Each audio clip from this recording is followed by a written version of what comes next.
What's up, everybody? Welcome to Untamed and Unhinged Reptile Podcast. I got my co-host Eric from EA Snakes, and today's guest is from the Peach State Exotics, Matt. We're gonna go ahead and bring him out. I don't think there's anything up to date with US Heart as of late. I think they're still good. But, all right, what's up, Matt? Gentlemen, what's going on? What's going on, Matt?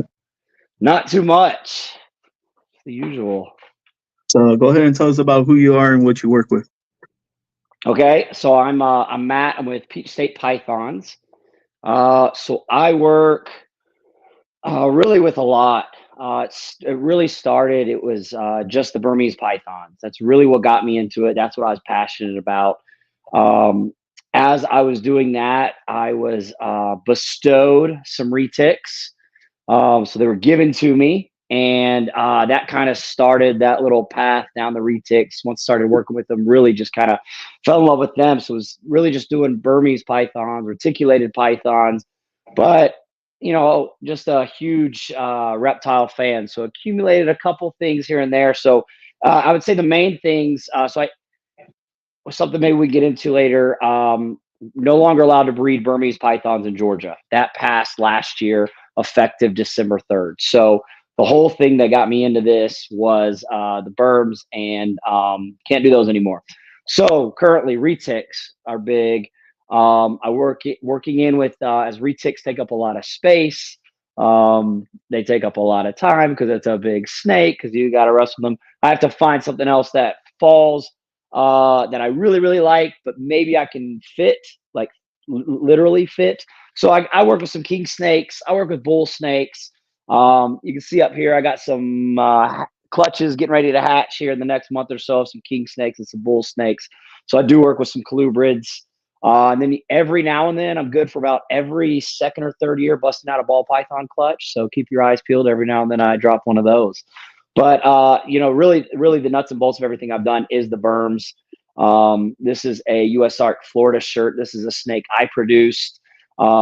Tiki Geckos put that shirt together, reached out and said, hey, can I use one of your berms for our shirt? So, as we're not allowed to do berms in Georgia, at least, some of Peach State Pythons gets to live on. But so it's definitely a lot of retic focus right now. So that's that's the long answer. I was like, where did your berms go to, or what'd you do with them? You had to get rid of them, or no? So you were allowed, if you had a berm prior to December 3rd, you were allowed to keep that berm. It had to be registered. You have to get a wildlife license, is what they call it. And so moved out a lot of the berms. Some of the ones that were like near and dear to me, I hung on to, so I was able to register them. So I do still have some berms. I'm just not able to breed them. Gotcha. I just get to have them. You like your grandfather did, kind of? That's right. That's exactly right. Yep. And then So nobody in Georgia can have berms unless they had them prior to December 3rd, 2023. So if you didn't get one before then, you're out of luck. so you kept your albino berm, I hope.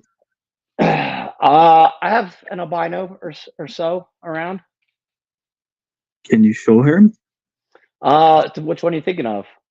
I'm thinking is it hypo albino? A pearl? Yeah, the one So that I actually got rid of my last pearl leopard. Dang, Yep. that was gorgeous. Yep.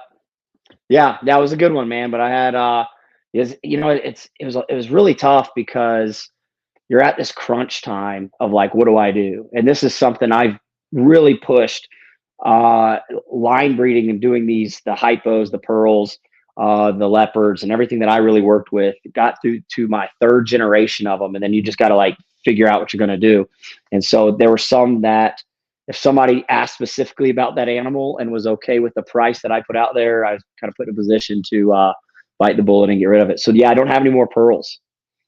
Oh, I do have a nice, just because we are talking about seeing one, I do have a nice hypo I could show you, which my hypos look pretty good. Bosa says Florida lied to everyone about the grandfather-in-law. In Florida. Yeah, Oh yeah, because Florida you can't have them. Period. yeah, you can't have Burmese, you can't have retics, you can't have anything big out there. No iguanas either. So this would be my line of hypo leopard. The other really cool thing about my berms is this is I believe this one's 3 years old. So it's a 3-year-old berm. They don't get very big. Really? Nice. I thought they got big. Not my line of berms. Ultimately, if you feed the heck out of them, I imagine they can. But yeah, like my lineage I worked with just were all stay real small. And I think I'm just showing you the belly. But yeah. It's a beautiful color and great size for 3 years old. Right? Yeah, it's awesome, man. Handful fun-sized berms, man. So I have another question here. So the question is, what's the most important lesson you learned in life working with reptiles? Interesting. That's like a really deep question just to drop and be like, hey, tell me, what's the most important thing?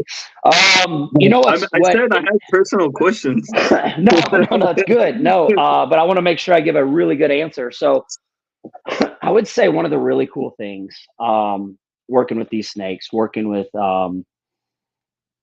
just reptiles in general, is the connections you make in the community, the friends that you make, the networks, the mending of different groups of people, I guess you could say. Just some of the people that, if it wasn't for the reptiles, you would probably never cross paths with that person and never interact with that person. And the friendships and relationships that I built just because of the snakes, where if you like saw me and then, let's say somebody comes to mind is like Rob. Rob's creeping it real. I don't know if you know him, but he's stretched out earlobes, tattoos, piercings, and then I'm generally pretty clean cut. So it's like, but me and him are just incredibly good friends, and I would never have met him and built this relationship with him, talked to him on a personal level, talked to him frequently, without reptiles. Like we would never come together. And so I've got a really, really, really good group of friends. There's 5 of us, and met them through snakes, and we take trips twice a year to go herping. And these are guys in Georgia that have become best friends. Spending time with their family, not just like, hey, you want to go herp, like talk to them on a daily basis, talk about personal things like finances, like things going on in life, things and jobs outside of reptiles, but just coming together all because of this, all because of these. You like these, I like these too, and you start talking. And I got a trip coming up in 3 weeks. We're going to Puerto Rico herping. Going outside of the US with a group of guys that you just met through reptiles. So, the biggest life lesson there is just, I don't know, just when you get into like what reptiles do, because I'm thinking about you would meet people in other ways, work, or, like maybe you go to the gym, but if you meet somebody at the gym, while there might be different people, there's going to be similar mindsets, similar type people go to the gym, but like reptiles is just totally different people, but you can still vibe and connect and make really good friendships with people that have like, they're not like you at all. So I think that's kind of the biggest life lesson I've learned is how reptiles can bring people together, and you can meet people that you might not usually talk to, but people that can brighten up your life and then really bring value to your life that you never would have spoken to if it wasn't for reptiles. Does that make sense? Yes, that's true. I agree with all of that too, because like meeting certain people too can be like, hey, you need this, and they'll actually help you out versus, if they have they'll help you out. Right. I mean, look at us. Like, if it wasn't for reptiles, we would never be sitting here doing a podcast and talking about life lessons with one another. That's right. True. Facts. For real, fact. But yeah, I'm just like when I met Eric, man, Eric was like, hey, I'm going to go on a trip. But on his trip, he was like texting me. He's like, man, what did you say this trip was bad? And it started and ended? No, like my trip was great. No, like the trip was great, but you said when you got there, you said it started and ended. I think you had like a bad flight or something. Oh yeah. There were a couple. I had a girl who's fainted on me on the plane. Oh my! Like I was watching the Leviathan Snakes video, and I closed my eyes for 30 seconds, and the girl fainted on me, and I was like, I already don't like heights and flying. and that was just a crazy situation. Wait, But so she did she pick But on you were you? there on that flight, able to catch her. no, See, if you she weren't fell there, on me. She fell on me because I had my eyes closed. no options but to catch. Yeah, but other than that, it was beautiful. We went to France, Spain, and Portugal. Wow. Yeah, Oh, that was that cruise, right? I was like, how the hell did you do that on a plane? Like you got off one plane, jumped on another plane. yeah. There were a few. I think there was 3 different flights, maybe 4. Wow. Yeah, I saw one lizard the whole trip. I was herping. I was herping as best as I could. Just saw one lizard, and I don't even know what it was. Hey, but at least you saw Exactly. And I took a it. bunch of pictures of that one lizard. Nice. Bro, out here they have gym skinks. They're like bluish green. Am I loud? No, you're No, good. no, you're I have perfect. a little microphone right here. That's why it's a little microphone. They have gym skinks. So they're like bluish green. They look like baby iguanas, but No the way. cat- That sounds the cats awesome. the cats eat them. Oh no. It's sad. So yeah, the cats eat them. So I like last night I was trying to herp, and that's all I saw last night was that and some big ass grasshoppers that were like green, yellow, and red out here, No like way. huge. I think they What were area are like you trying to in? get meat though. Huh? What area are you in? Right now I'm in Atkins, Texas. Texas. Oh, cool. There should be a lot of cool Yeah. stuff out there. Right now we have a bunch of rat snakes coming out. Nice. That's about all I've seen though is like rat snakes Yeah. and some rattlesnakes, but just regular Yeah. rattlesnakes. Spoiled, Yeah. man. So Rattle. what is it? Just regular old rattlesnakes, man. We don't get to see rattlesnakes in Georgia much, man. I go nuts when I finally see one. For real? You like venomous? You like Yeah. hot? Well, I like, so I do, yeah. I don't have any and don't partake in them, but just there aren't, you don't see rattlesnakes frequently in Georgia. So when you do, it's a treat for sure. God, thinking I've seen in the past 3 years, I've seen one alive rattlesnake in Georgia. A couple dead on the road, but like we took a trip to Arizona and Western Diamondbacks. I mean, I think we saw 5 or 6 in a weekend. So you guys definitely get a lot of those out there. But yeah, we don't see a in lot Arizona. of venomous out here. A lot of copperheads in Georgia, but outside of that, we don't get to see rattlesnakes. Wait, y'all have copperheads in Georgia? Yep. So we do have copperheads, and if you're in the right area, a area with copperheads, you're going to see a lot. And my county does have a lot of copperheads. So I've gone out road cruising about 20 minutes from my house and been on a road and been out there about 2 hours and seen 8 or 9 copperheads crossing the road. So they're pretty common. Yeah. Yeah. Well, I haven't seen a copperhead unless at the zoo or anything like that, but Right. that's about it. And then, So, we went. Me and my brother got married in Costa Rica, and I went there, and they have this. It's a serpentarium, and so they had pretty much every venomous snake around the world, including bushmasters, fer-de-lance, and they had one copperhead, and it was the prettiest thing they had there. So, speaking of being spoiled, they are incredibly beautiful snakes, and I see them so much. I'm like, copperhead, maybe like you are with rattlesnakes. But yeah, it was pretty cool. Pretty cool to see everything, and then you have your native thing there, and that's the thing you like the most. so right now I actually like the speckled rattlesnake. Oh yeah. Yes. So we went to Yeah. California maybe about a month ago, and we saw one of those. They are incredible, and they're really variable too, because sometimes they're dark, sometimes they're light. But speckleds are amazing. But my buddy has one. It's like it looks like cookies and cream, legit Oreo. No way. Oh, that is Yeah, awesome. like speckled, speckled. It was Yeah, beautiful. very cool. So I don't know. I really like that. If I could get a rattlesnake, it'd probably be that one. And then Yeah. I want a rhinoceros viper and then a gaboon viper for sure. Okay. Yeah, you like that foreign stuff, Yeah, I like Those are all that cool. rare stuff. right? But that's the right. bad thing. The restaurant is always expensive. It's super Oh, expensive. that's right. That's right. Yep. Got to So pay to play. true. But so I have a question because I know you started. How long have you been doing this? Because I know you started your business how long ago? Yeah. Is it So horses I now? really just started breeding in 2016. That's when I Yeah, first started breeding. I've been keeping my whole life. yeah. I was like, I saw you in 2018 when I came in. I was on Instagram. Yeah. I was like, man, this dude has some gorgeous snakes. And Nice. I Appreciate always that. got, I always kept trying to like try to buy one from you, but like I guess you wouldn't respond to Instagram that much then. Or, I don't know. Yeah. I don't know. Yeah, because like I would say, I would hit you up and like, how much for that guy? And I would never get a message back, so I don't know. Oh, my Um, bad. Maybe you're messaging somebody else because I always respond. but I want to know like what are your favorite retake mores or localities? So I love the locality stuff because I think that adds just some variance to the mix.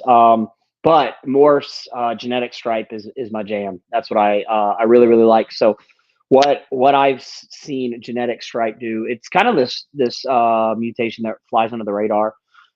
If you either like are super crazy passionate about it and you're just love genetic stripe, or you don't really pay it attention, is kind of how it seems. Um, there's is it Wicked Retics? It's Wicked, and I believe it's Retics. But you got to look him up. He does like almost exclusively genetic stripe, and he's one of those guys that just is really taking genetic stripe just to the next level. Just everything that he's working with. And then Travis Warren, somebody who's been doing it for a really long time. But what I love about it is, so initially it's kind of my first clutches were with some genetic stripe. Use the het genetic stripe, just really brings out a different level of color. So retics have that silverish blue on the side. If you see like a true genetic stripe, it's going to have a blue stripe down the side of it. So even if it's not visual genetic stripe, that blue is just enhanced, just a crazy degree. So when you're talking like motley het genetic stripe, any type of lavender het genetic stripe, you're just going to have brighter colors. It's going to, I don't know, it accents, it seems like the pattern more. And I don't know if that's trying to draw that stripe or what it's doing. But anyways, getting to the point, genetic stripe, I love it because I feel like every animal that needs to have het genetic stripe in it, it's just going to be a different level. So even a normal genetic stripe just has a nicer look to it. So I try to have genetic stripe in just about everything that I'm doing. And it's kind of like a play on the locality type stuff, because genetic stripe started as a locality. They found it on an island. It had a different look. It had a different size to it. Now over time, kind of that locality influence has been kind of bred out of it to an extent, unless you have that true lineage. So I have everything that mine started from came from Travis Warren, and it's I think it's 66% dwarf. And so I reached out, Travis, what locality dwarf is this? He's like, we don't know where it came from. It's just the original genetic stripe lineage. So it was imported so long ago. And Travis is he'll nerd out on islands and imports and import tickets when they were imported, so he can track all these islands. And anyways, he doesn't even know where it came from. He just knows the original genetic stripe. So with that, genetic stripe in itself is a locality. And obviously that's been watered down over the years because it is a recessive mutation, but it started from a locality. So that's given it that influence too. So love the locality stuff. The anery stuff that's coming in is really neat. And it's going to add just a different level to things too, I think. Yeah, I'm trying to figure out a project to put with my male because he's a platinum. Ooh, Actually, yeah. he's platinum and he's het anery, but he's actually this. Oh, really? Wow. That's him right there. I love that. Love that, man. Yeah, plain platinum, man. Just a straight up platinum is so clean and looks so good. And that's what's awesome about the retics. A single and double gene retic 9 times out of 10 looks better than anything else. When you start putting a lot of stuff in it, you're really taking away of what really makes the retic awesome. So I love a plain platinum. One of my favorite of all times, or just a plain motley. Motley's like golden child with pattern because it fires up, it fires down, it has all kinds of different colors that it'll shift to. Just those single genes are awesome. I love a platinum. If it's het anery, man, that's gonna be really neat what you can do with it too. That's a great And pickup.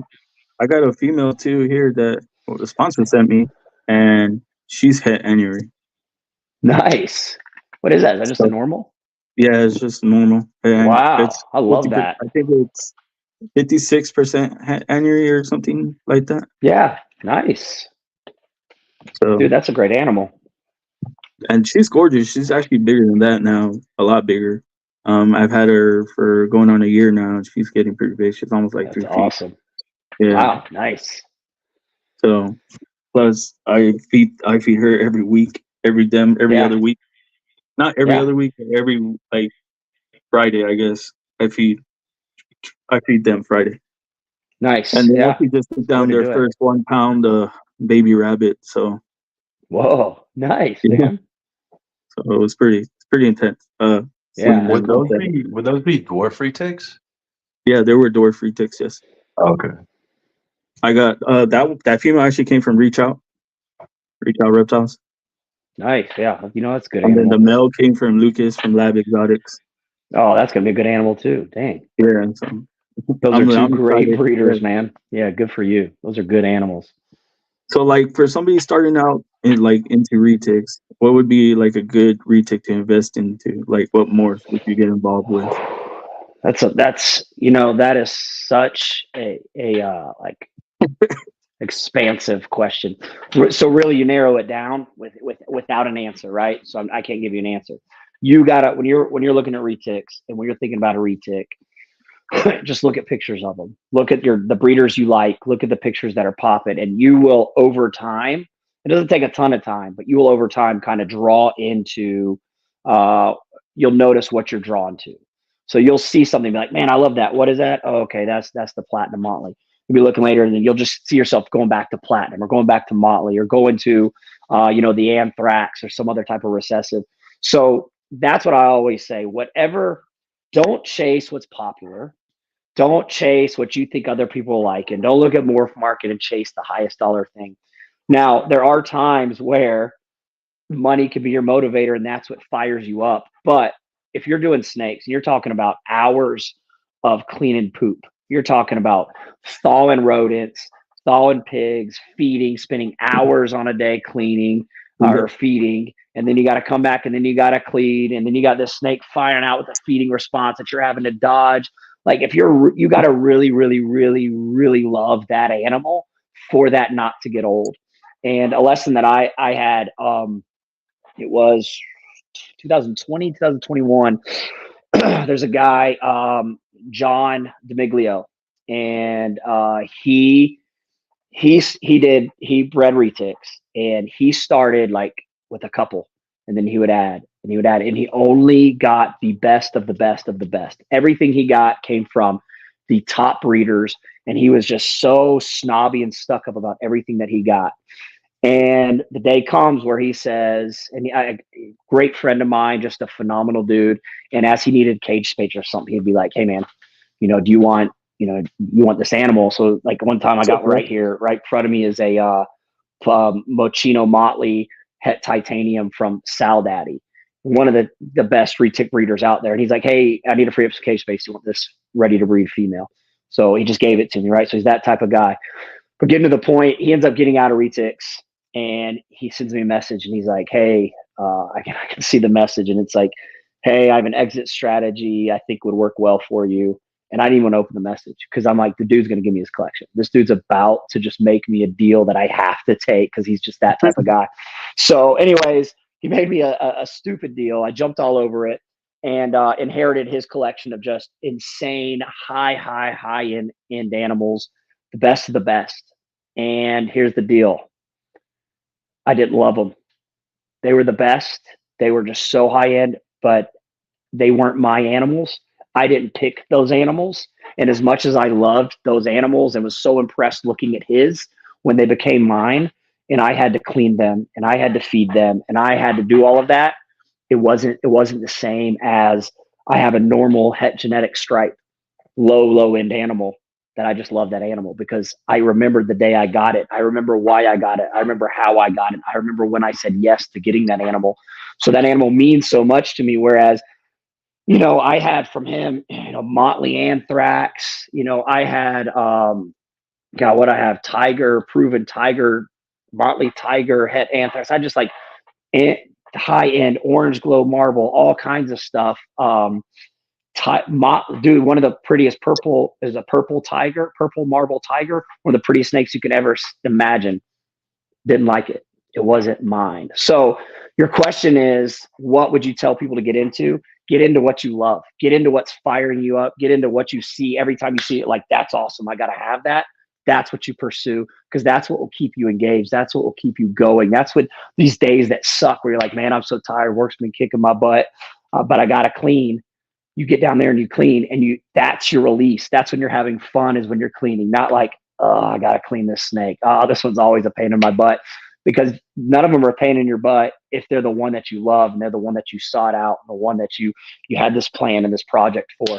So kind of a long-winded answer there, but that would be what I tell you. You just got to go after, no matter what it is, whether it's king snakes, burms, Borneos, ball pythons. What is firing you up and will keep you engaged? Because it's a process, it's a grind, and you got to love it. And it's not a grind when you love it. When you're just doing it because, hey, I think this is hot right now. I think this is gonna, this is what people will like right now. I think this is what'll sell. It's gonna burn you out. That's a great answer. Thank you. I agree with that too. I do, because a lot of people do get in thinking, hey, I'm gonna buy this snake and that snake, and bam, I'm gonna hit the magic clutch, or I'm gonna Yeah. I'm gonna hit that And magic I'll have snake. them go season after season after season and not cycle. Then I had it's one of the first. It's the first marble het purple ever produced. I had it. I got it from John, and this snake was like the textbook marble. And she was great, man. And it's one of the snakes I wanted from his collection when he offered it to me, but she never cycled. Never could get her to cycle. And finally was just like, I got to make room. And so I kind of grew to where I didn't love her as much, sold her. And that first season, she had a clutch. So sometimes that's how it works, right? Sometimes you buy it and you get it and you get a clutch. Sometimes it just, whatever is in the environment, it won't cycle for you. So so when you're deciding what to get, make sure it's something you love, because it may not breed for you. It may take years. You may slug out. You don't know what's going to happen. So you got to make sure you really love that animal.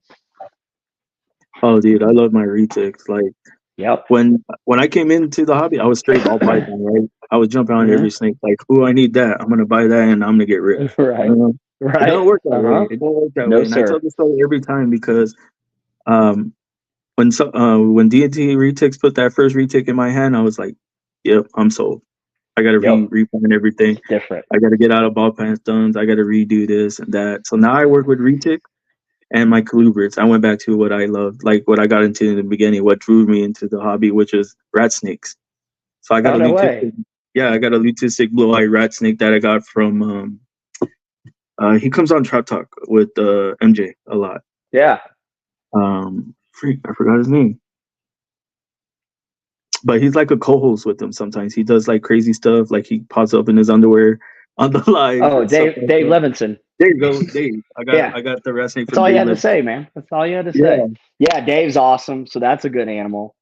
That's really cool, man. I love the rat snakes. Yeah, I met him here in Reptilian Nation. He came all the way to San Antonio, and we were just like chopping it up, laughing, talking. Like, he's a good dude. He's a good dude. Dave's a really good dude. I saw the lutistic, and I was like, man, Dave, make me a deal. And he's like, right now, for so and so, like for this much right now. I was like, all right, boom. Done. Do it. Bag it up. Let's go. That's awesome, man.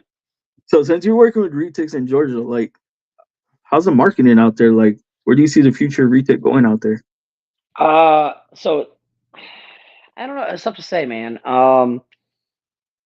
The market for retics, there was a time when it was really, really good. I think right now, what's good is it's almost bad when they're flying off the shelves, because it's a retic, right? They're going to get big. It's going to be an investment, because you're going to get a large snake that's going to need large cages. That's going to need large food. If you make a mistake, it's going to be bad. So I think we're at a really good point in the market. So for a sales side, probably not that good. They're not selling like they used to. The price isn't selling for what they used to. But again, I think that's good, because I don't think that a retic's probably not for everybody. And I think some people really wanted to get a retic because they want a big snake. And so I think that slowdown is good, because it kind of brings an equilibrium. So people who are getting in it are either experienced with them or have done a lot of research and knows the ins and outs. So it's creating a slowdown in the market. And then I also think at times, so I'm pretty selective on what I'm breeding and how much I'm breeding of the retics. Generally, in no more than 2 clutches a year, and maybe a third if it's like specialized, right? So maybe like, your standard, multi-codon pairings, and then if I'm doing one genetic stripe, might be like the third that I might do. But it puts me in a position where I can be selective on how I sell.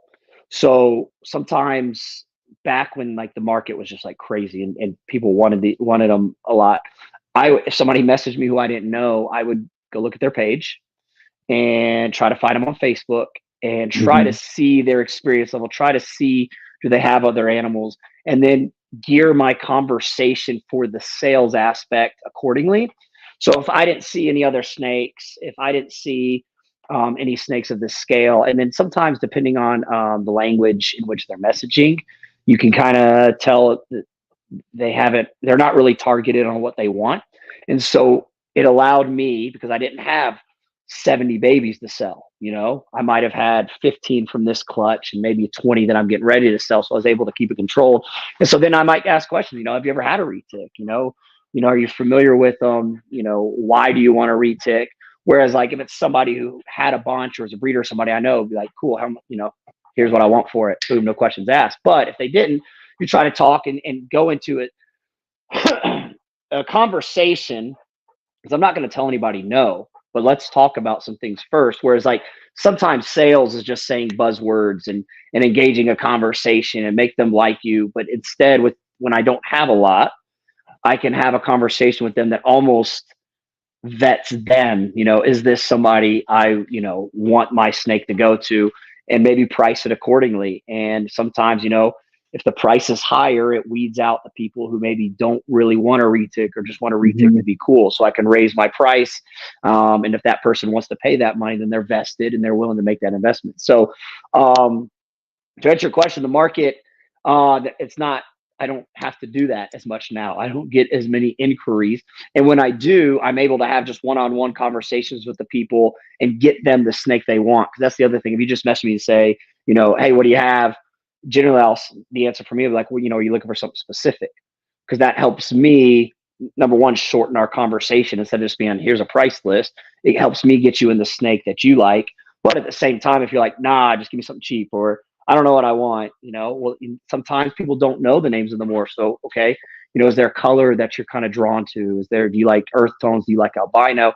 And then you can kind of gear it that way. So as the market slows down, I'm able to have more thorough conversations with people and really get that one-on-one. So it's actually kind of nice.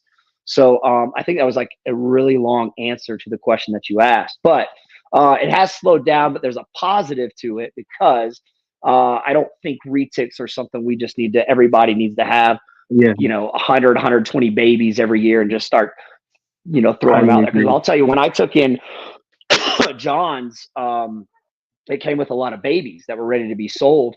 And I was in a position where I was overwhelmed and I wasn't able to look at people the same. So like if I posted something and somebody offered me that price, it was gone. And I don't want to do that necessarily. I'd like to talk to the person and be able to help them with that purchase and what they're going to need in the cages to make sure they're ready. But I had so much, I really couldn't in that window of time. And so it really kind of did open my eyes because I always do try to be strategic with how much I'm producing. If I get 2 ovulations, I'm done. Don't just keep pairing. So anyways, that was kind of the good side of it with it slowing down, is I think people are being a little more methodical about what they're buying and not just getting a snake because it's cool. They're making sure it's the right purchase for them.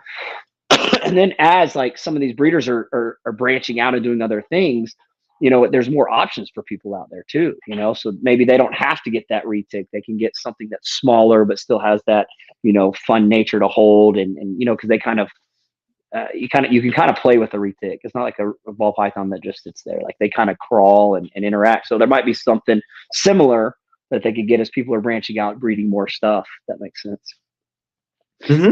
Makes perfect sense. For sure. And, I'm gonna run to the restroom real quick, guys. Sorry, can't hold it no more. Very good. I'm trying to hold it to the end, but Eric, take over. That's super smart on your part, Matt. Yeah. Because Thank you. those intimate conversations with your customers, it makes the customer feel better about purchasing the animal, and then you also steering them in the right direction towards a specific animal. Right. When you just buy a random animal and you don't have really in-depth conversations, sometimes it's a little lackluster. Yeah. Yeah. And then, the goal ultimately is to make sure you're putting the animal in the right place. So having those conversations and getting somebody to, really get something that excites them and fires them up to make sure your animal is going to be better taken care of. So the owner's happier, the breeder's happier, the animal's happier. It really just works for everybody. And I've had, there was a time I had somebody and he's like, hey, I want the snake. How much? He sent me a deposit. He made another payment, but then he kept asking about other animals. He's like, well, what about this one? And he wasn't trying to add. And I was like, are you asking, what's the price on this or whatever? And I was like, are you asking like with it? Because he was wording it weird. And he's like, no, I just might get that one instead. And so about the third animal he asked about, I sent him all his money back. And I was like, hey, man, take this, really wait for the animal you want. And I have non-refundable deposit. If you're on a payment plan, it's non-refundable. But I sent him his money back and I said, look, find what you want, even if it's not from me. But I'm not comfortable giving you this animal as you're looking for the next and looking for the next. I felt like because he knew his money was non-refundable, he had to get something from me. And I didn't want him to be forced into that just to sell an animal. So anyways, send him his money back is like, even if it's not from me, just find that animal that you really like. Hopefully it's from me and we can talk again. But, shop around and find that thing that you're excited about. So yeah, when you're not overwhelmed with a bunch of snakes, you can make those decisions. And what's cool, when you do the right thing, always life lesson, I ended up selling that snake to somebody else like the next week. Right. So I did the right thing for the animal and I gave it to somebody or I sold it to somebody and they love it. And they still send, that was a couple years ago. They still send me update pictures of that animal. They love that animal. So when you're doing the right thing for the animal, you're also doing the right thing for the customer.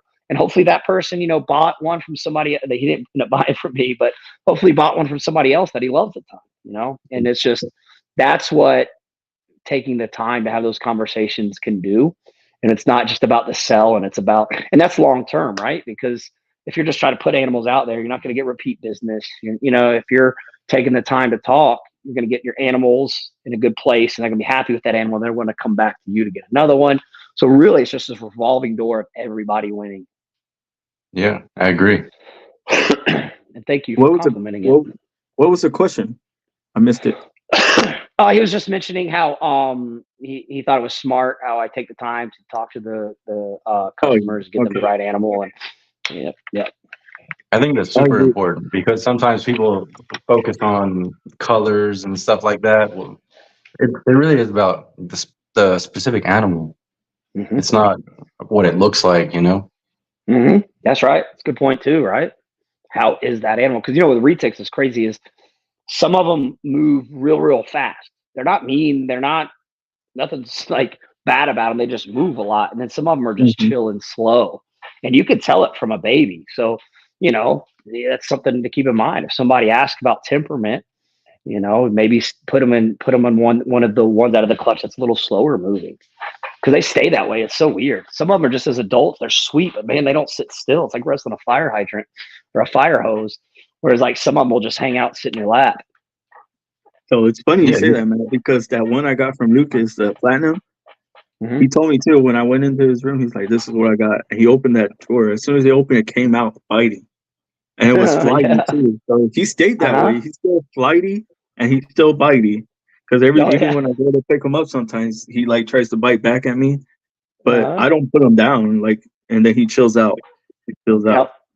Get him over that little. I love that guy. I was like, I want him. I want him because of what he looks. Some people like that. Yep. Yeah, I was like, I love that. That's, I don't know. It just lets me know, hey, I'm alert. Don't touch me that way. Or, I don't know. Yeah, that's the retics do that too. They'll let you know the mood they're in. They'll let you know. They have a lot of like visual cues and body language to let you know like today's not the day. And I have some that like I'll go in there to clean and some of those girls, some days they're just sweet, and then some days they're telling you like, not today, and I'll just have to be like, all right, we'll come back tomorrow and try again. It's pretty cool. You learn them like that. Yeah, he's not even lying either, too. Because, well, my girl, she's chill. Like the only time she bites is like when I open her tub and I tap her with the snake hook. Because it's funny because I was telling everybody I used to go in there with my palm hand like this. I don't care if they strike me here, but I used to go in there with my palm hand like that, and then I'll cover their head and then get them out. Yeah. I used to, and then yeah. What about when she say foot? Yeah, she'll wrap up that hand, buddy. They were like, dude, you need to get a hook. You need to invest in a hook, and start working with the hook. So I got a hook. I used to do I called it the paper towel trick. So I'd go in with the paper towel roll, because if they bite something, they bite it, whatever. Until so I had one do it, wrapped it up. I couldn't get the daggum thing off. That's fine. Closed it, came back, kind of forgot, and then I didn't think about it. And then I don't know, week and a half later, she pooped out a paper towel roll. So I was like, well, I guess the hook's probably better. So I'm not feeding my snakes paper towel rolls. That snake was so hunger driven for whatever reason. She thought she had it. She's like, this is a meal for sure. I'm going all the way. And digested a whole, well, I guess she didn't digest it, but she passed the whole paper towel roll. Wow. Yeah. So I stopped doing that trick. Oh, man, that's funny, though. That is funny. I mean, that sucks, but it's funny. So she'd probably do it with a hand too. So yeah, hook's always the best move. Hey, Matt, did you have a mentor coming into this, or you just learned? No, so I really didn't. I didn't really have a mentor. I will say, so I'm in Georgia. I don't know other states, but Georgia has a really tight community of reptile breeders. The mindset in Georgia, and so prefacing this with, I thought everybody everywhere was that way, and maybe it is, but some of the feedback I've gotten is people have expressed that Georgia's so cool because they just welcome everybody in, and everybody's on the same page and friends, and we network sales. Hey, check with them. They probably have it, whatever. And it may not be that way everywhere. So with that, I didn't really have any mentors, but I did get in with some friends who bred ball pythons pretty early on. And that's just really through friendship. Wasn't really anything like a mentorship, but those people had been doing it a while. So if something came up, I was able to ask, hey, where's your incubator at? How do you ensure that your incubator stays the right temperature? What substrate are you guys using for your eggs? Stuff like that. Or like, I remember one of the first snakes I hatched had, or the first ball python I hatched had its umbilicus still attached. And I was like, what is this? Did I do something wrong? They're like, don't worry about it. It'll fall off. It's fine. And while it didn't help because it would have just fallen off anyway, but it put peace of mind. Right. So I just remember little things that would come up that I could bounce ideas like, hey, if you guys have experienced this.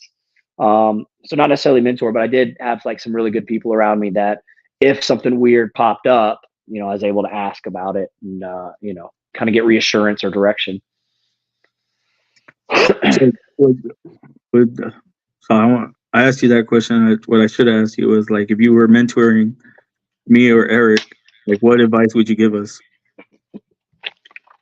I think ultimately the number one main advice I gave is kind of like we talked about with what morph to get into. Just that's the baseline advice. Do what you really, really like and what gets you excited.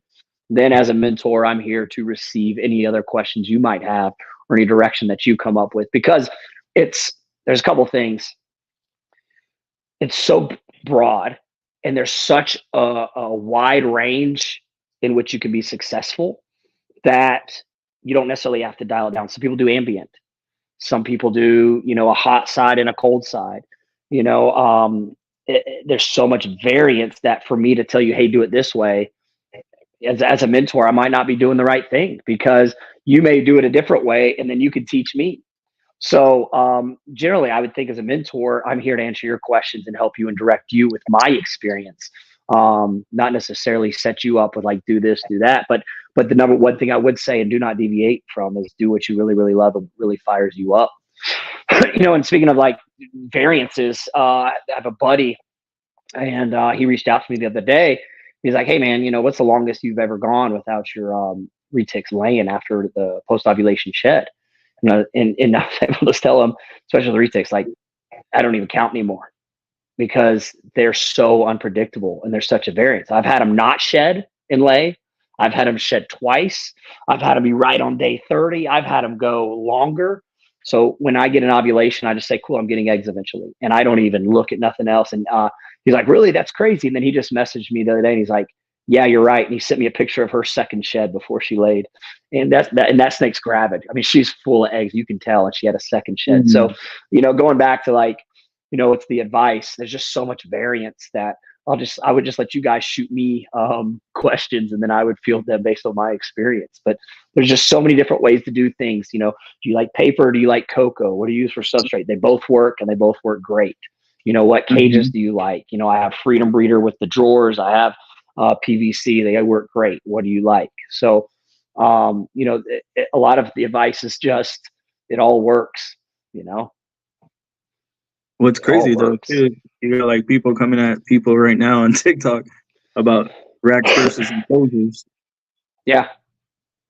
Which I don't understand. Like, I feel like if it works for you, then it works for you. But that's right. All people say that that's not an answer. They should be enclosures. So I don't know. That's a touchy one for me. Yeah, honestly, on that, I do a lot of herping. Okay. From what I know of snakes, they're only moving to find food and to find a mate. They're not like dogs that just want to go play, right? So when I do see them crossing the road, they're going somewhere for a purpose, and they're risking being killed by a car, by a bird of prey, by a raccoon, by whatever, right? So they have a risk to go find food. They have a risk to go find a mate. Otherwise, I'm finding them under rocks. I'm finding them under tent. I'm finding them under logs. They're not trying to be outside. They're not trying to climb and play. And so my opinion is a rack is perfect. They're in there. They feel safe. They feel comfortable. Food comes to them. It's clean. They have water. A mate comes to them, or they're carried over to their mate, however you're pairing them up. But so I don't, so on that stance, kind of like what you said, what do you like? Do you want to see your animal and see it crawling around? Then yeah, enclosure's the way to go. But I think racks are great. I think they do phenomenal in racks. I've had animals that don't do well. I put them in a smaller tub and they eat.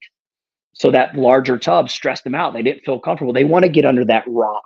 They want to get under that thing out in the wild so nobody sees them. So they feel secure. They get in a hole and then they come out to eat. They don't come out because they're bored and they want enrichment. It's not like, oh, it's a rainy afternoon. Let me go get out in the rain. No, they're like, barometric pressure's coming in. I'm going to tuck in tighter.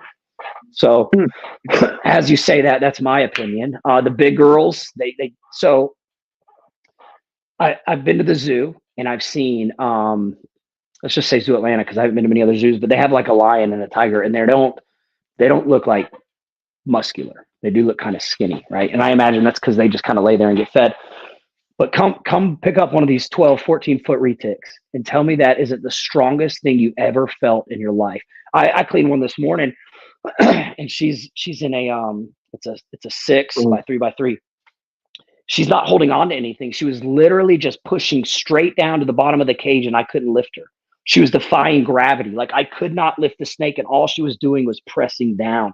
So as far as like they need to climb and all this stuff for muscle, they don't, because that snake is so freaking strong, and just it's in a 6 by 3 by 3, and it just sits in one spot. Now it'll move closer and farther away from the heat to thermal regulate, but it's not like the snake's just cruising. The only time they're cruising is when they're hungry. I give her a meal and she goes, curls up in a ball again. So I'm not a scientist, a biologist. Just as I look around my room, the snakes I think are okay in their cage or in their rack. I don't think they need necessarily that enclosure and the enrichment, as people say. But have you had any try and wrap you up and like feeding response? So generally, I've taken a shot to the hand before with a feeding response when they've missed, and they wrap up. Luckily, I have an instinct or whatever when they do hit it. I take my other hand every time I've done it. So like, let's say it bit this hand. So you'll have like the rat or the rabbit, and they come and they hit your hand. I've followed through and grabbing their head behind it and kind of done this every time. And so then they wrap up this arm. So they're not wrapping on where their teeth are and pulling. It's only happened a couple times. And then, yeah, I mean, they won't get off. The best technique I've had is it's actually, I scared about it on your podcast, is to bite them. That makes them let go. So like I had them in a tub, it's about shoulder width, came out, missed, had it, and I couldn't get out because sometimes I'll put them under running water and eventually they let go. But this one I couldn't because it was in the tub. And so, I mean, I bit the hell out of that thing and it let go. So that works. But, and then when it's excruciating, it's horrible. And you're like, oh my God, I'm going to see tendons. There's going to be bone. Oh, and then you rinse it off and it's like little tiny teeth marks. And you're like, really? That's it? Because you just swear your hand's going to be ripped open. There's blood, but it's not too bad. But I've only had that happen a couple times. And since then I use, hold on, let me show you.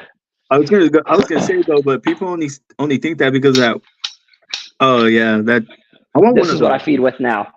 This is what I feed with now. So I have lots of distance. If they miss, I got plenty of room. So I learned that the hard way. But if you do have big retics, feed with this. But I agree with you. You don't know the power until you really feel it. Their full right. force. Oh man, I've had them hit. Well, I actually had a burn one time, and somebody had. I got it like third hand, but allegedly it had come from Florida. This was about 2017. I don't know if that's true or not, but anyways, I was looking at it and it was beautiful. I mean, and I was just kind of lifting it. It was like on my arm. I was just lifting it, and then all of a sudden something happened, and I was like, "The hell just happened?" I was like, "Did it just bite me?" I think it just bit me. And the thing bit me in the face so fast that I didn't even see it. I don't even know that it happened. And I was like, I had to put her up. Next morning, I woke up and I had a little bit of something under my eye. The third day, my eye was so freaking black. It went here and all the way over here because that snake popped me. And this thing was like this big, about like that big. It popped me so freaking hard that it gave me a black eye. And it hit me so hard with so much force, I didn't even know what happened. And I was like, did it just bite me? I think it might have just bit me. Black eye. So they have some serious power. And that was not a feeding response. That was a why are you getting me close to your face response. It's funny, they only use that power when they're ready to. Like they don't always use it. You're right. And then you're right, because they like I was talking about that one I couldn't get out of the cage. She wasn't even trying. If it was like I gotta kill this thing to eat it, or she thought she was gonna be killed, it'd probably be 10 times, 15 times harder than that, right? That was just her being like, hey man, I don't want to get out of here. Let me just push down on this cage and you can't move me. But it's true though, because like my friend has a pied retic and it's 15 feet too. And he's like, here, handle this. He's like, handle this. Right? And that thing was throwing me around. And I'll talk about I benched like 365. Like easy. And I'm trying to pick this girl up and she's just throwing me around, dude. It's ridiculous. She's just crawling. Yeah. Just crawling and they're strong. So I had a real big one too. And she was, I think she's 15 feet, but she was like, I mean, she was every bit of this big around. And just her climbing over my shoulder, because to climb, she has to, kind of use her muscles to squeeze. And like, I thought that she was about to choke me out, and she's just crawling casually, just smelling around. They're just that strong. And even if they're not using muscle, they're using it. Yeah. I guess their stomach or whatever is on the bottom. Just grips. Yeah. They have 1,000 abs. I know what you're talking about. That's right. Yeah, 1,000 abs. So I want to know, like, I want to go back to, like, are you LLC or? No, I'm not. No, just a hobby right now on the side stuff. Right. Yep. Okay. So I want to know about like marketing skills steps for you. Like, how did you make your page get, to where it is now? Yeah.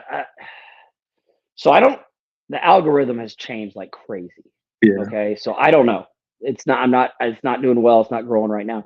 What I did in the beginning, and this is probably how Instagram was back then, I just was pretty selective on the pictures I put up. made sure they were good, high quality pictures. Was very aware of like what's in the background of the picture. So it's real clean. Everything looked real nice, and I have nice stuff. So put those two together. Your stuff's very aesthetically pleasing. And then at the time, it was just you just had to be active, and I just looked at snakes all day. So I would post, and then I would like pics, I would comment, I would respond, and I think just organically, like it just kind of took off. I think what really helped too is in 2000, so prior to 2017, you could not, so 2012 to 2017, you could not ship berms and probably retics too, because of the Lacey Act. And so berms just kind of dried up in state. So either your state like had really good berm population, like people were breeding and you had some good stuff going on, or you had nothing. And what ended up happening, if you had good stuff going on with berms, it kind of saturated because you can only sell in your state. So like at the time, like Maryland had a couple good breeders, and a hypo berm was like $300, whereas Georgia, the first hypo berm I hatched in 2016, I sold for $750 in an hour. So because you couldn't get them, but there's so many, he had to lower his price so much. So it was a weird market. But what happened is 2017, they threw out the Lacey Act because it didn't apply. It's only inter-country, not interstate. So they opened up shipping again. So I think that timing helped because I had nice berms and I had produced a really nice clutch, and people could now have access to berms wherever they wanted them. So that I think drove a lot of people to my page, and so gave me a lot of interactions and all that stuff. So I think that helped. But it was really just being active on there, and just being on there a lot helped. And then once I got like a decent following, not even a lot, like 5,000, it kind of ramps up exponentially, because then, you're connected to more people. Now I have no idea, dude. No freaking clue. I don't have the success I used to have with it. So I don't have any advice there. My Instagram's been stagnant for a while. Yeah, me too. Like I've done so many reels, and I'll hit like 400 views, and like your reel I did, it hit like 2,000 views. So I'm like, man, like what is it? Is it like I don't know. The I don't know algorithms, either. that's all I gotta say. It just sucks. Yeah, it's different because it used to. Now they put like just who you interact with show up. I guess I don't know if it's called newsfeed anymore, but it used to just be chronological. So as you opened it up, it would be just whoever posted within that time frame, and so you could check it periodically and see things. But now, like my newsfeed or whatever is just old pictures of somebody I looked at previously, right? So if I'm not spending much time on there, I just see the same person over and over and over, because that's the only thing I liked, right? Whereas like it used to just be what time you posted. And so anyway, so I think that's definitely changed, and I don't know, maybe that's hurting or helping, but so I'm not good at, and I don't do any other social media. I just do the Instagram. So I don't have a TikTok at all. So like I don't know how any of that stuff works either. Actually, I actually want you to drop yourself now, because we're already an hour in, dude. That went by quick. It did. Dude, it didn't even feel like an hour went by. I swear to God, it just felt like we were on 15 minutes. But go ahead and drop yourself, where people can find you. If you have I guess a .com link to your page, or like where people can go look for you. So I just have the Instagram, Peach State Pythons. And then I have a Facebook account that I don't use as much, Peach State Pythons, but if you send me a message there, I'll see it. I worked the strategy, I guess you could say, or just the capacity, maybe even better. Strategy may give me too much credit, maybe just the capacity. I don't have enough animals to have a website. And like when I'm selling and with like what you talked, I had a decent enough success on Instagram to where I sold majority of my animals there. And then I might do a tiny bit of overflow to Morph Market. So I won't ever list all my animals on Morph Market. I'll generally just list a couple, and then use those as kind of like what I talked about earlier with like the conversation starter. So if somebody messages about that animal, a lot of times they aren't buying that animal, they're asking a question. And so I can use that conversation to get them an animal that I don't have posted.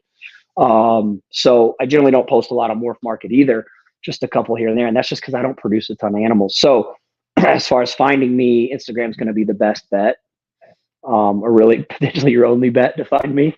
But Peach State Pythons on Instagram.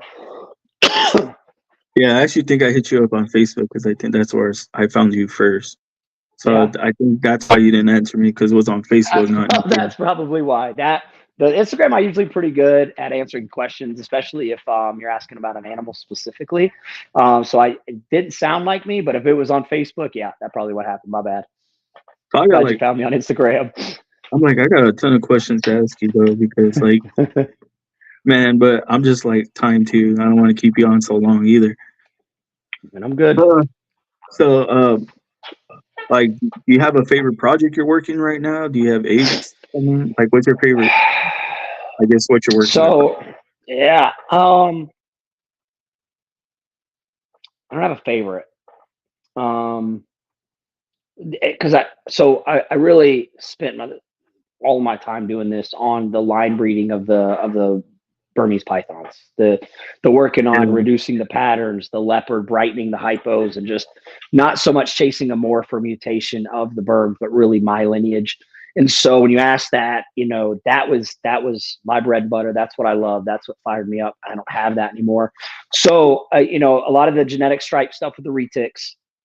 So I've created or I hatched some hets and some visuals that are getting about to be up age. So working with some of that stuff and working genetic stripe, the het genetic stripe and the stuff, just to really kind of try to have that same line breeding aspect where I'm just keeping the prettiest animals, the best of the best, and not necessarily breeding for a gene, but just a look and trying to enhance that look over time.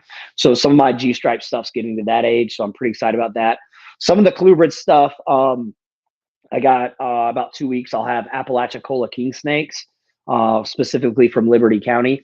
And so I'm pretty excited about that because Apalachicola king snakes are just in the Apalachicola area, but Easterns are moving in, Florida's moving up. So there's less and less of those Apalachicolas just from, the other species expanding. So keeping that pure, keeping that going. So I'm pretty excited about that. Those will be hatching.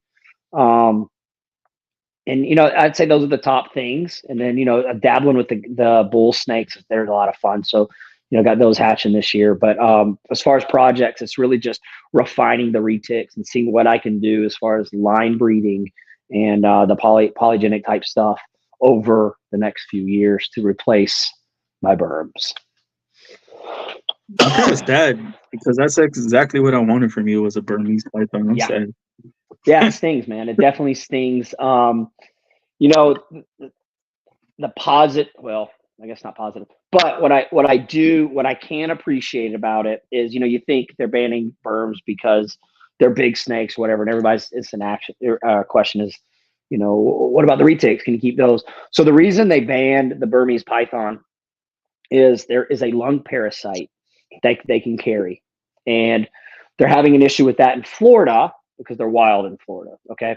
But this lung parasite that Burmese pythons specifically carry can get passed to other animals. And so specifically in Georgia, they don't want it to, again, one would have to have it, which they're not wild in Georgia. They're going to be like generationally kept in captivity. So probably not a risk of getting the parasite, but nonetheless, it has to get out and then live long enough to be able to pass this lung parasite on, but it could pass it on to the eastern indigo, which is wild in Georgia, which is threatened. So they're trying to protect the eastern indigo. So with that, while it sucks and it stings and it shuts me down and it sucks, at least there's like some science and some proactive nature behind it, not just like, it's big and scary, ban it. It's like, hey, it's important that our native snakes are protected and kept safe. So we don't want this parasite to get here. So we're going to take steps to make sure that doesn't happen. So it does suck. I think this is how we started that conversation, but just, a nod to the fact that there was some thought put into as to why. And it's not just something they're like, let's try this. No more burms. It actually has some science behind it. So, and there's lots of stuff online about that parasite spreading in Florida and killing other snakes. Now, I don't know how, well, they're biologists. They know what they're doing, but I don't know how they pinpointed to it came from the burm, but burms have them and they apparently live fine with them, but then they can spread it. Matt, do you prefer the retics over the berms, or That's great. That's a great question. So honestly, it's tough. What I'll tell you is the berms are sensitive. The berms get, and I've experienced it, and I know people in other states have experienced it. I know a lot of berms people who have issues with this. I don't know that everybody does, but they get this thing. It's as a matter of fact, Nerd did a video or a series of videos on retic versus berm. If you go look it up, I don't know if it's the first or the second episode. He speaks of it. They pull out a granite burmese python, and they have this thing, and it's like it's mucus, and I called it a permaloogie. So it's this loogie they get, this mucus that they cough up, and it's not an RI, because if you've ever had a snake with an RI, they're pathetic. Like I've had ball pythons get it before, and they can't breathe. They're like, and they don't eat, and they just look sick. Berms get it, they're fine. They eat, they poop, they shed, they're great, but they have this mucus, and that mucus eventually chokes them out and they die. But yeah, Nerd mentions it kind of briefly in that. Kevin does. He's like, oh yeah, they get this loogie thing. And but anyways, with that, I don't know what it is. I don't think it's temperature related. Some people have speculated that it's humidity related. Like if you don't have enough humidity, they have to create moisture, and so they overproduce that moisture. It ends up so. I like the berms and I like them a lot, but what I really love about retics is their tanks. They don't get sick. I never have an issue with them. They're very, very forgiving in husbandry. I had a thermostat that just stopped working, and I didn't notice. I don't know how long, and it was in the winter.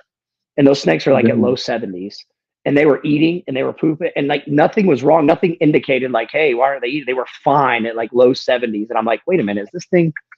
So I had to like get it and hook it back up to get them to where they had a nice temperature, but they were fine. I had a retic. It's a wild caught, and the wild caughts, they're different. They act different. But it got out.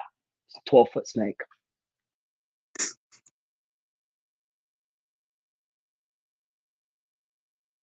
oh, did Matt freeze? Signal.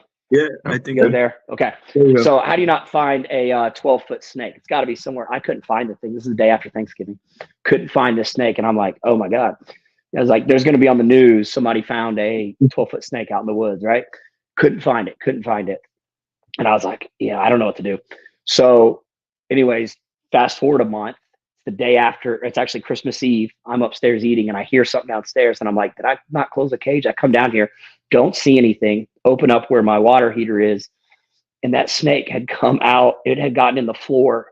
So basically, I guess what, the ceiling of the basement floor of in between, and lived up there for a month with, I don't know where they got water, no water. It's Thanksgiving to Christmas. I keep my house low 70s. And at night, I turn off the heat so it gets to mid 60s. And I was like, this snake's going to have an RI. Oh, man. Put that thing in there. That snake was fine. That snake, I don't think that snake was even thirsty. They're just freaking tanks. It lived in my floor for a month with no heat, and maybe it had a lot of enrichment, as we spoke about earlier. It could climb over the rafters. I don't know, but that snake was fine. So when you ask me my favorite, I love the retics because of that forgiving nature. You can always count on them. They're always going to be there. They don't get sick. The berms, everything will be perfect. Your husbandry will be immaculate. You'll know the temps, the humidity, and then they'll just randomly get sick. The first guy who ever hatched pearls, Tom Reagan, I believe is his name. My buddy was having issues with that and had reached out to him. Tom doesn't breed them anymore. He got out of it because he was having this issue.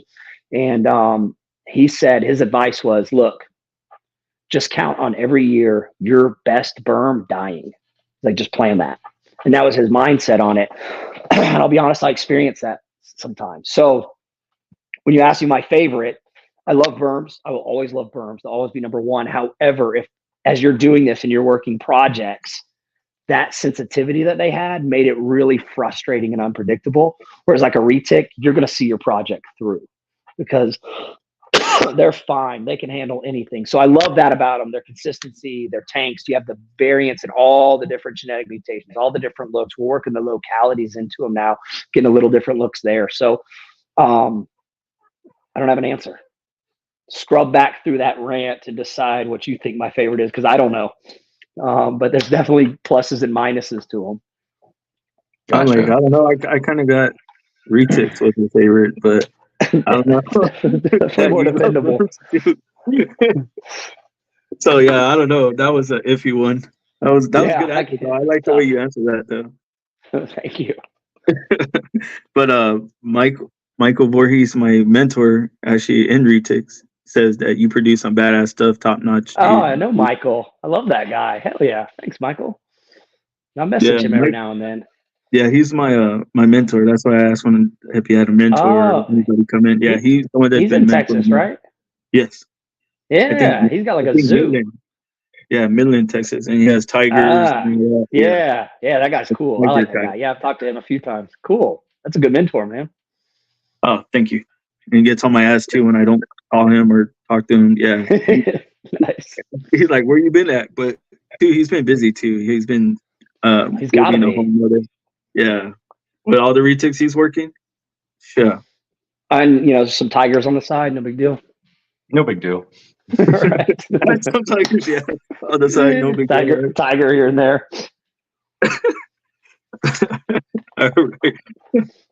Matt, what's How- your largest either berm or retic? So that's a great question. So mine don't get huge when I raise them. So I have some that I inherited. I think I have like two that are maybe like 14 feet. They're pretty big. They're not huge, but like I have a berm that bred for me several times, and she's 7 feet. She's in a 4x2. Yep. And she is I hatched her in 17, so I don't know, what does that make her? 7 years old. She breeds in a 4x2. She doesn't breed anymore because she's a berm. But yeah, so my animals don't get too huge when I raise them. I have a right here 4-year-old male that bred this year, and he's 4.5 feet retic. So that's a pretty good question, because I do have some bigger ones, but none that I started and I grew are big. So my female's 9 feet, maybe 10. And which sounds big, and if you dealt with big snakes, but like a 10-footer can coil up like this, right? Like a 10-footer is really not that big, So, but I do have some bigger ones that other people, to get them real big, you have to work pretty hard. You have to feed them a lot. And so I do have some bigger ones, just a couple though. It's tougher to work with a lot of snake, especially when you're having to clean a lot, getting them out. Like, this never may catch be up to them. This may be a dumb question, but I don't know if I've ever seen one or heard of one. Are there dwarf Burmese pythons? There are, yeah. Python vivittatus progsci, I believe, and it's similar to with the retics. It's from an island, and they stay smaller, and they have really, really, really cool patterns. I actually have a half. Let me see. I'll show you. See if you can tell the difference. And I think this one is 4 or 5 years old. Let me check this shit out. 4-year-old female. Wow. I don't know. Where's my camera? This way. Yeah, that way. There you go. Oh, wow. But yeah, you can see they have this a little different pattern. There's like chunkier little blocks. It can be a little more broken up. But yeah, I mean, I can't remember if this one's 4. I can't remember if this is a 19 or a 20, but so this is, All right, and this so is just half dwarf. gorgeous. Yeah, super cool. And just, again, fun sized berms, right? Like, Very manageable size. oh my gosh, yeah, right? Like, if you could have them this size, it's so much fun. And she's a big Exactly what I chunky thing wanted. too. Damn. She's nice and thick. So yeah, that's half. So that when you get like the full 100% dwarfs, their pattern is like crazier than this. It's like real broken up. It looks different. The color is pretty much the same, but they're really neat. There's not a lot of pures out there. There might be like a clutch every other year, and they have smaller clutches because they're smaller. So you're lucky to get one, a pure. But I mean, half does pretty good, honestly. Yeah, especially at 4. You're expecting Right? it to be in 10-foot range. Yeah, that's right. Hey Matt, what was one of the biggest challenges in life that you faced working with reptiles? When they banned my berms.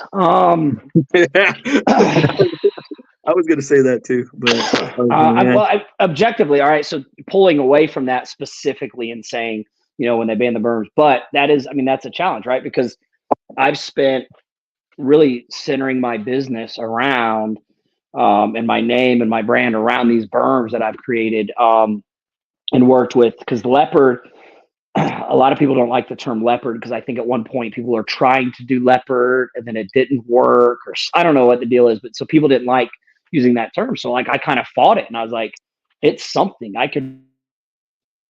Oh, he froze again. Here he comes back.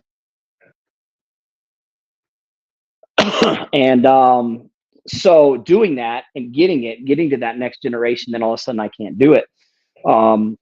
So it's the challenge is being able to be flexible and well-rounded so that when something is cut off, you're not dead in the water. Because really when it happened, it sucks, but I can speak very positively about it. I can tell you exactly why they did it and have a good attitude about it. So it didn't kill me. It sucks, but I have so much other stuff going on that I'm able just to roll with the punches. So, that was hard, but it's a lesson that, make sure you're not putting all your eggs in one basket. And again, just doing what you like. So it's like, all right, I can't do the berms. Well, I have these other items that I like, these other things that I had working on. So, that was a challenge. I guess been able to turn into a positive. That's awesome, though. That's amazing that you could do that. Because honestly, the only other challenge I would lay out there is, and this is a challenge for anybody in anything, no matter what you're doing, is time. You only have so much time. And so expansion requires time, more of your time, more demands. You want to do really well. You want to have a great season with a lot of babies. That's a lot of messages to answer. That's a lot of boxes to pack up. That's a lot of inquiries, right? So there's back ends to every blessing that you get. And time is definitely one of them because that's something we can never create more of. We can become more efficient and do better with our time, but we all get that same amount of time. So that can become a challenge, especially if you have, a demanding outside of snakes work and relationships and free time and stuff like that. So that's definitely a challenge, but that's anything, whether it's snakes or, raising a family or whatever. Time's always going to be a challenge. You just got to make sure you're using it wisely. Man, speaking on time, like, where do you see yourself in 5 years from now? I don't know. I don't know. Look, let me get my answer. So I don't think in that aspect in anything. So while yes, you need to have a plan and you need to be working towards something, but the way my brain works best is when I do now. And so 5 years, dude, go back 5 years and ask where I'd be. This isn't it. Doing this isn't it. I'm so far off, and there's been so many 5-year increments that I have failed miserably in thinking where I would be. And had I ended up at where I thought I would be, I would not be as happy as where I am right now with the detour. So honestly, I can't tell you. Life will tell me where I'll be in 5 years, but right now it's just, I just try to stay present. And where am I at today? And what do I need to get done today? And what's awesome about today? What's awesome about right now? Get to be on a podcast with some guys I don't know, and an hour flies by like that because I'm having a great time. So not to deflect on the question too much, but I don't. It's really hard for me to think where I'll be in 5 years.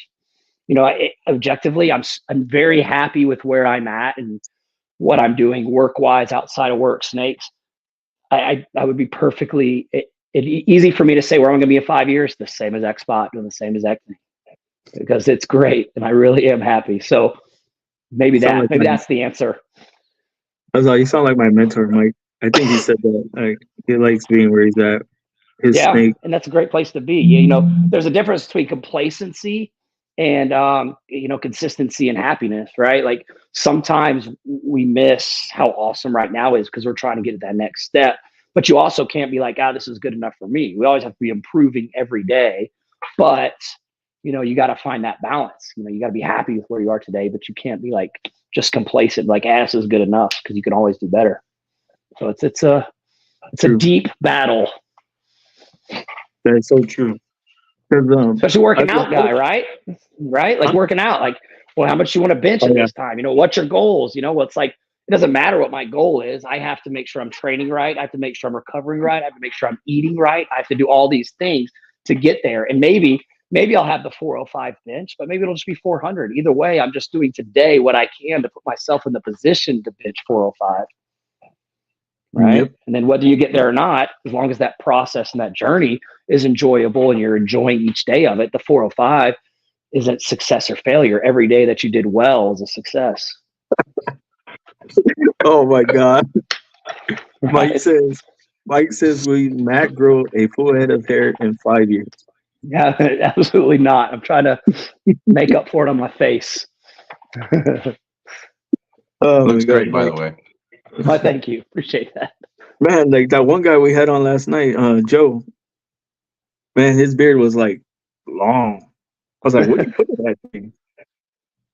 That was funny. I don't know why. Yeah, I was like, I don't even know why. Like I asked because I was like, what do you say he put in it? Oil and stuff? Oh yeah, he got the oil in it. Yeah, he said he cut it at one point. Oh yeah, that too. But I don't do any of that. Braiding it too. Yeah, I don't do any of that. Yeah, he said his hair migrated south like a duck in the winter. That's right. That's exactly right. It gave up trying up here. Yeah. But I have one. I think I have like 2 or 3 more questions though. Okay. So this next one is like, if you could change one thing in the hobby, what would it be and why? What is one thing you would change? So, hobby / industry. I'm not good at these questions because I wouldn't change anything, because there's goods and bads, right?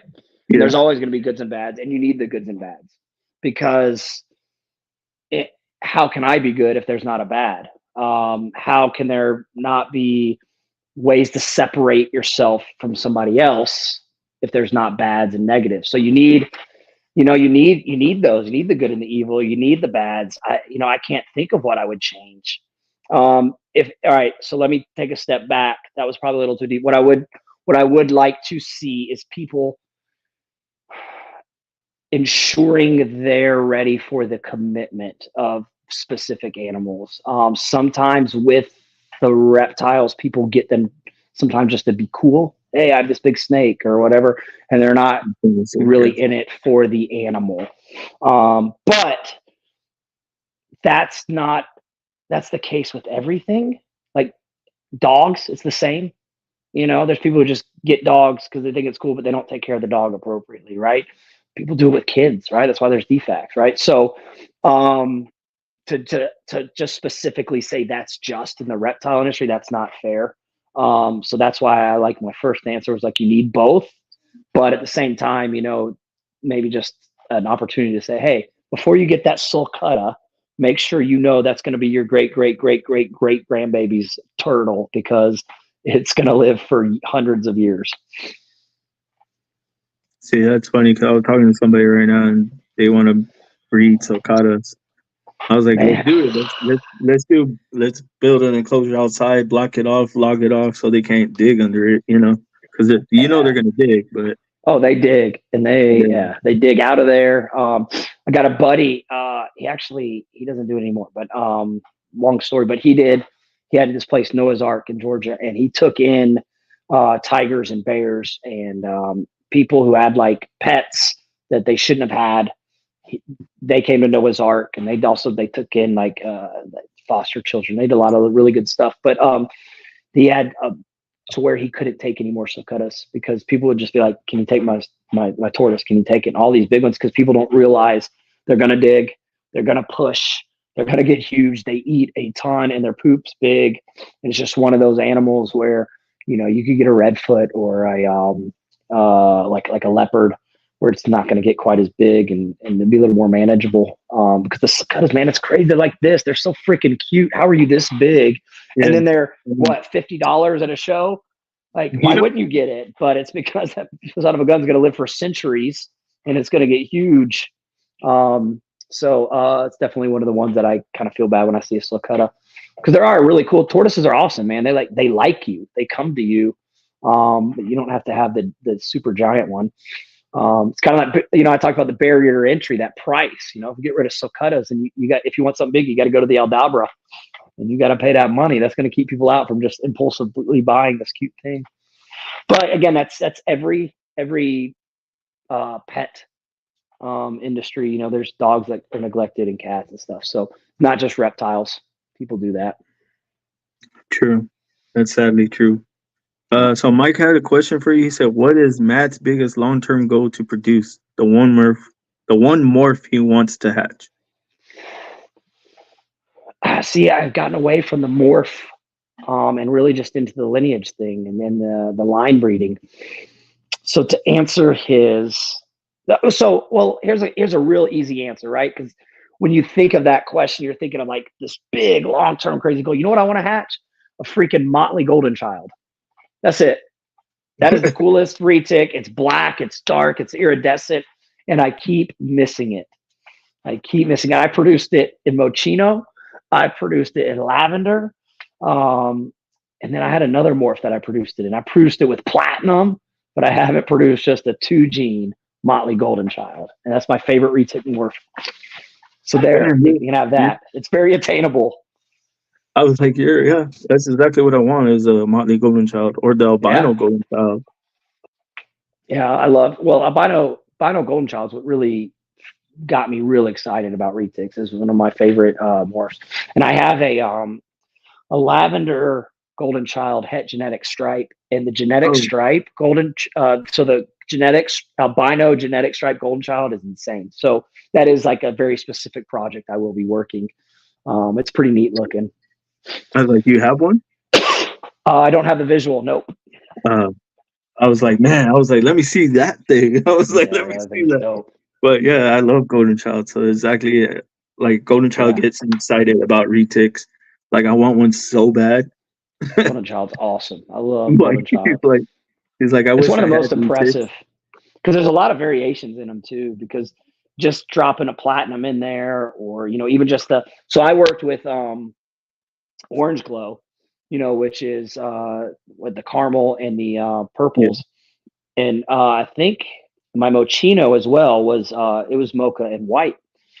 So the golden childs would be golden child, but you could pick out the ones that were het mocha or het white because they had a different shade to them. So that's what's really cool about golden child, is there's so much variance in it that you can see those little things in it, those little nuances, and they just have a little different look to them. So it's really cool. I love golden child. And speaking my language. So, Eric, do you have any questions? Yeah, I have 2 for Matt. First one's probably kind of easy. What's your favorite colubrid to work with? Ooh, the king snakes. Definitely the king snakes. So I got some Cali Kings, and I got the Apalachicolas. And then I have some bull snakes, and then some gopher snakes, which are pretty much the same. The king snakes are awesome. They're just so fun to handle, so easy to move around, easy to feed. They eat whatever, they eat whenever. I had some retics that didn't go full term. So drop those in the king snakes. They handled them. The bull snakes I love, big old colubrid, but they are, because they're, I guess king snakes are too, but because they're ground dwelling, they live out in the prairie, live out in Texas. They don't handle as well. So when they get kind of big, that you kind of have to cradle them, because if they're not supported, they don't like grab on like a snake that climbs in the trees. And they have really odiferous poop. So the king snakes edge them out. But I do love the bull snakes. But definitely king snakes, the Cali King and the Apalachicola, they're pretty similar. So king snakes win my colubrid vote. Nice. And then my Good second question. besides the berm ban, I guess, is there anything that you ran into, maybe a problem or an issue that you didn't first see or that anyone didn't really tell you about? You know That's a what? good question. So it's a couple of like minor things, maybe. The temp, so really minor, but one thing that comes to mind is the temp shifts in the winter, and I guess it just depends on where your room's at. I'm in the basement, so the adjustments I have to do to the thermostat during the winter versus the summer, because the room gets so cool. So I had to like bump up the temps a little bit, just some stuff I didn't fully understand, how to gauge the lower rack, the lower tubs versus the higher, and you have to adjust it. Those are some like things that you don't think about because you kind of set it and forget it. And then all of a sudden it's winter and the snake's just not acting right and you temp it. And it's like, oh, you were a little chilly, and you have to adjust it and have your ranges and your zones. So that would be definitely something that just randomly comes to mind, but definitely a minor issue that is just one of those little learning curves. Another little thing too, like a little like just these little things that you don't think about, because as you're getting into this, especially if you're detail oriented like me, you're thinking of everything. And so like all the like big things you were already prepared for, but checking the fan in my incubator. So it randomly went out, got hot, back eggs died because the heat tape's on the back. But like you didn't think about it, it's working. Why wouldn't I check it? And early on, I would check the incubator every day, even if it's day 20. What did it look like on day 22? What did it look like at 23? But you get to a point where you've hatched enough, it's whatever, it's automatic. And so doing those little nerdy things you did when you first started, continuing doing those because they're good practices, or maybe put your incubator in a spot where you walk by it every day. But, little things like that you just don't think about. And it makes sense. Why wouldn't you check your incubator? That's why your babies are. But why would you? It's worked for 5 years. Well, maybe that's why you should check it, because it's been 5 years. It's probably going to go bad at some point. But anyways, little things like that, just a little tiny attention to details. I'll tell you one thing, another little thing that I wasn't ready for that I forgot about, or not that I forgot about, but wasn't aware of. Your males have to be cool. Don't get your males too hot. I had year 2018, all slugs, and I didn't know what happened. And the room was warmer that year. I had brought a space heater down here because the first problem was I wasn't ready for that temperature shift. Well, let me offset that and bring in a space heater. Well, the room didn't get that temp drop. Females cycled, females ovulated, slugged out, and males are too warm. So what you're not ready for, it's these little things, the little tiny details that will shoot down a whole season. And it's like your good intentions. I'm just bringing a space heater down. Keeps everybody warmer, avoids our eyes. But shot my whole season, just these little tweaks. And it's kind of like, the game of inches, man. You miss by that much. It's not happening. Yeah, I agree. Similar situation I had in my room, because my wife and I just bought our first house maybe a year ago, and the exterior wall was getting significantly colder than the 3 interior walls. Right. And I just didn't even know, that would be an issue, but that was just something that we're into. Yeah. Why would you ever think that? And then, but then you think about it, it's like, well, that's obvious, but not till after the fact that you think it's obvious. Because I wouldn't think that. Just put the racks where they're best. The exterior wall. Yep. Interesting, man. Yeah. It's those little That's things. why I always ask questions like that, because it's the things you don't prepare for that creep up on you. Right. And then again, people like me are like super, detail oriented and almost like overthink. You're prepared for this stuff that's going to be big, but it's those little tiny things.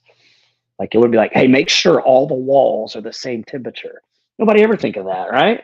Exactly. Those little tiny things. I'm like, I didn't even think about that till right now, till you said it. Right? Like, Who would? Go into the wall. Yeah, let me go check. But I'm just that could be your male wall. You can keep your males on that wall so they're cooler. There you go. Because I definitely keep my males on the lower side so that they stay cooler.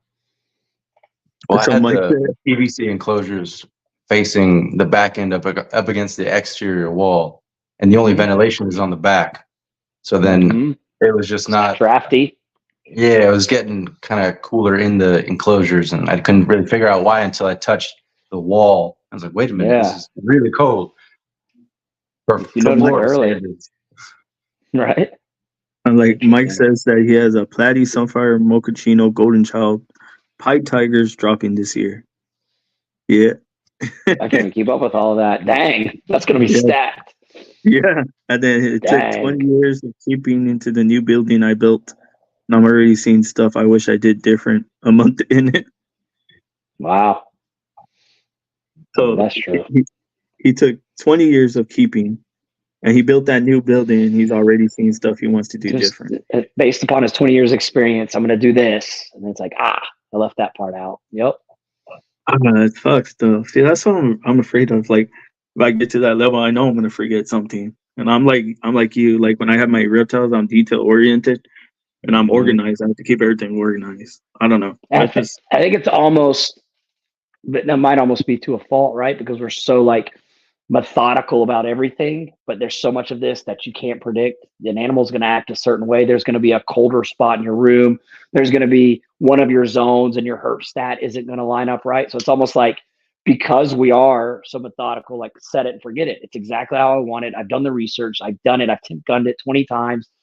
It's not going to fail. Then because we're not attesting for all of the variances that are way out of our control as control guys, really need to be flexible. You need to be like checking it all the time, because you never know when a thermostat's going to fall out the back, or the probe's going to slip and you get your stuff too hot. You got to be checking constantly. True. All true. Like definitely check. But my last question for you is, what do you think of the podcast? It was awesome, man. It was really good. I mean, we're at coming up on an hour 40. It does not seem that way. So it was a great podcast, and it was just us talking. That's the best part, right? It didn't seem like an interview, although you asked questions. It just felt like you guys are just getting my input, and it felt really good, felt really warm, and it was a lot of fun, man. Oh man, appreciate that. That's exactly what I try to do though on this podcast. Is I bring people on because I'm trying to shoot for positivity and bring people together that way, versus negativity and all that.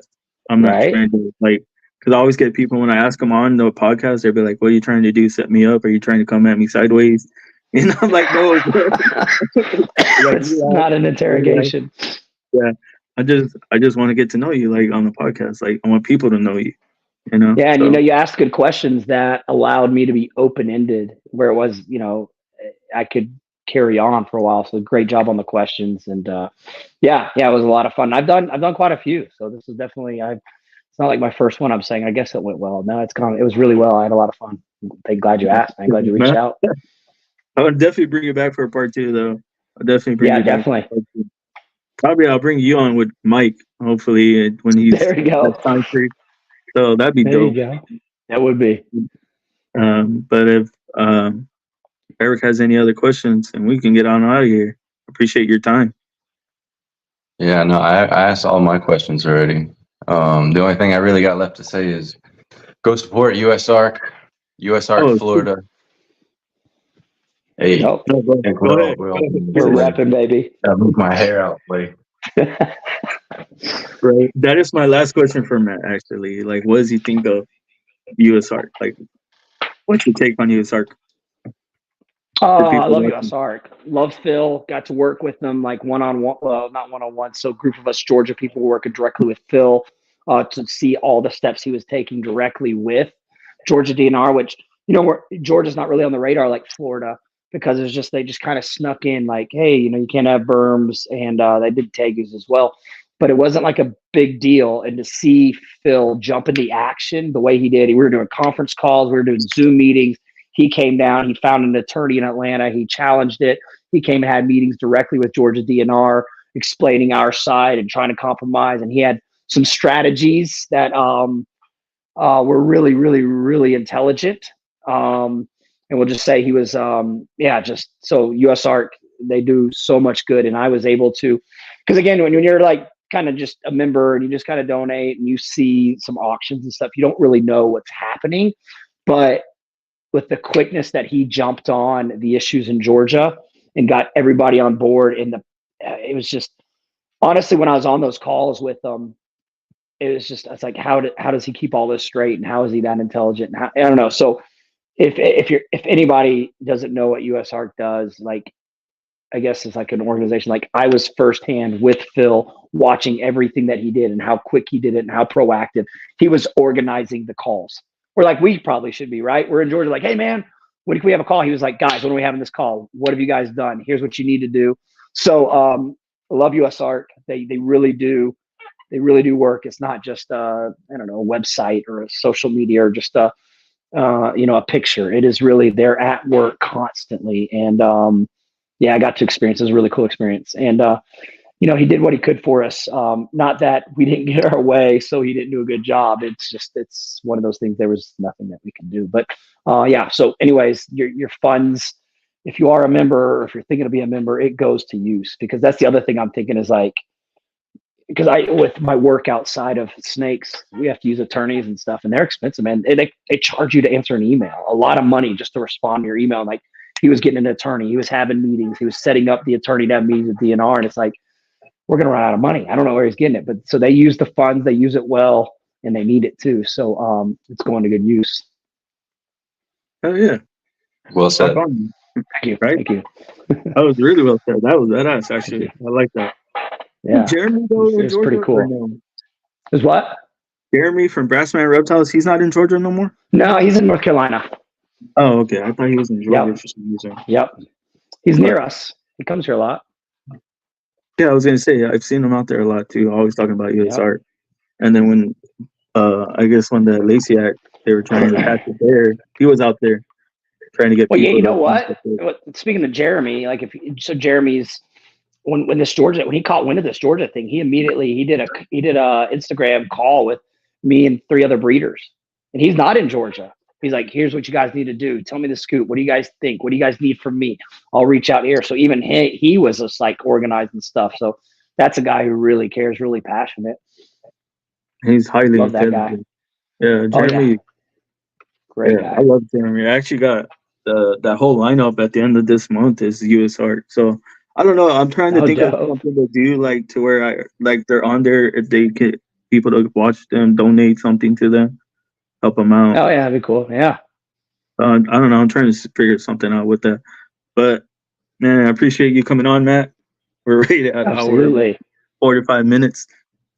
It was awesome, man. I had a blast. I got my boss calling me. Yeah, it did. It did. And my boss keeps texting me right now. It's like, you gonna work tomorrow or what? I'm like, I'll text you back after this. Hold up. But I appreciate you, man. Give me your time. Mike said definitely let's do it. We'll set that up. I'll let you know some dates. So we'll get that going. I think I'm thinking probably end of July, maybe mid-August for that. Down. So all right, guys. Cool. Appreciate y'all. Something positive before we head on out, Matt. What's that? Something positive for the people watching before we head on out of here. Something positive. I thought you were going to forget, Chris. I almost did, dude. So what? Just say something positive for people. Yeah, something positive. Hopefully you're able to hit rewind, run this back, and the whole thing was positive life lessons that I gave. But what's positive is be thankful for today. And while you got a plan for the 5 years, enjoy the moment, live in the moment, and appreciate all the abundance of the goodness that you have. And so create your own positivity by looking around at all that you provided and all that's in front of you. There you go. That's a positive message. That's perfect, bro. That was perfect. Right. But yeah, I always get everybody to do a positive message for the viewers watching. Perfect. On that note, guys, we out of here. Cool. Appreciate it. Make sure y'all lift each other up, love each other. Never turn anybody down, because you never know when they may need you. So on that note, check on your loved ones, and then we're out of here. Have a good night, guys. Appreciate y'all.